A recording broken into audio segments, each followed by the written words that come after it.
In this video, I will show how we would normally go about transforming from the position space wave function to the momentum space wave function. So here's the kind of general idea. I've used the identity operator to transform from the momentum spaces to the position spaces, kind of. But here we need to figure out what this part equals. And we can figure this out by using our derivation of the momentum operator in the position space. So what I've done is use the position operator in the momentum space, which is kind of the second thing we derived in the last video. And we can use this differential equation to figure out what this needs to be, because we can pull out the x out front here. So we end up having this equals this, which is a differential equation which we can solve, and the general solution looks like this. So we have essentially an exponential with a dot product of the position and momentum vectors in the exponent. So this is actually what we wanted. We wanted this because this is what px is, right?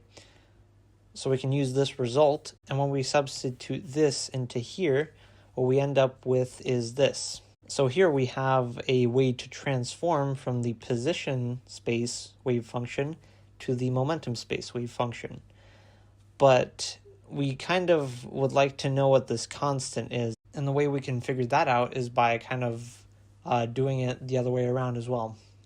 So here I've written out pretty much the opposite of what we had before, right, in the position space as opposed to the momentum space. And since this is the complex conjugate of that, I've been able to use that fact to kind of substitute this into here, which allowed me to write the whole thing like that. So now we can use our equation from here and substitute this part into here.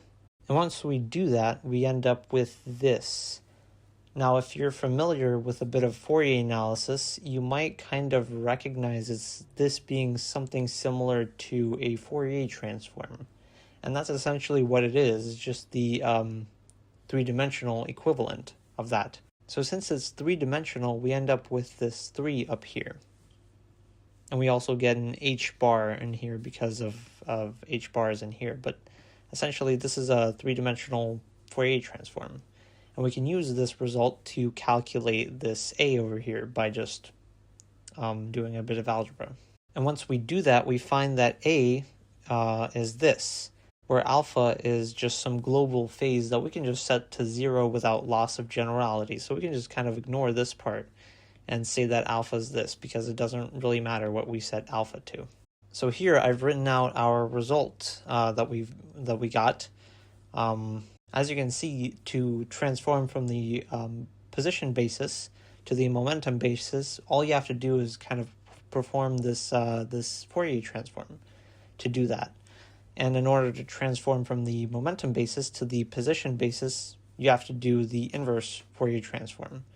So what this tells us, according to Fourier analysis, is that if we have a wave function that looks like this, right, where it's just like some peak, its Fourier transform will look something like this. It will look like a wave, because that's what happens when you do a Fourier transform on like a delta function.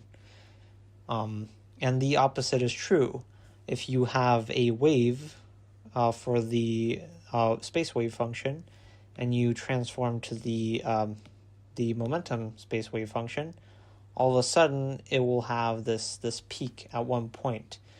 So this is reminiscent of the Heisenberg uncertainty principle. If you know where a particle is, it will be hard to know its momentum because it's spread out throughout this space, kind of. Whereas if you know if you don't know its position, or if you know its momentum very well, you won't know its position very well. So this is kind of where the Heisenberg uncertainty principle comes from. So you've probably seen the Heisenberg uncertainty principle being written like this, but there's actually a more general formula that captures all uncertainties for any two observables, and it's called the generalized uncertainty principle. And this is actually what that looks like. So here we have what's called the commutator. And what that means is that you just take AB and subtract from that BA. So if A and B were like operators that contain derivatives, then you could imagine that there's a possibility that they wouldn't commute. So this is why you'd hear like A times B is not the same as B times A. It's not. It's kind of just a consequence of having derivatives in your operators. So that's all I have for this one. Next time I'll cover the Schrodinger equation finally, and kind of wrap up this overview of quantum mechanics. Yeah.